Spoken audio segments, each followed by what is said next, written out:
তৈরি করে নেব নিরামিষ আলুর দম। সেজন্য কড়াইতে তেল গরম করে নিয়েছি। আলুগুলো আগেই ভালো করে ধুয়ে হলুদ মাখিয়ে রেখে দিয়েছিলাম, সেটা এখন ভেজে নিয়ে তুলে নেব। কড়াইতে ওই তেলেই দিয়ে দিয়েছি একটা তেজপাতা, কিছুটা হলুদ গুঁড়ো, একটু কাশ্মীর লঙ্কার গুঁড়ো। ভালো করে ভেজে নেওয়ার পরে দিয়ে দিয়েছি আদা, কাঁচা লঙ্কা, টমেটো, কাজু কিশমিশের পেস্ট। ভালো করে মশলাটা কষিয়ে নেব।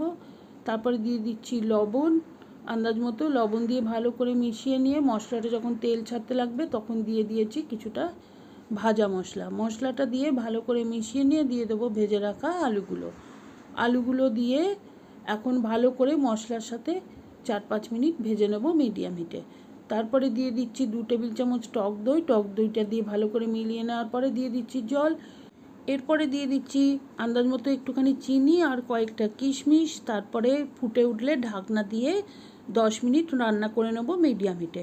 10 মিনিট বাদে ঢাকনা খুলেছি আর আলুর দম একদমই তৈরি। এখন দিয়ে দিচ্ছি সামান্য একটু ঘি আর একটুখানি ধনেপাতা কুচি। সব কিছু ভালো করে মিশিয়ে নিলেই তৈরি এই নিরামিষ আলুর দম। অবশ্যই নিরামিষ দিনে একবার ট্রাই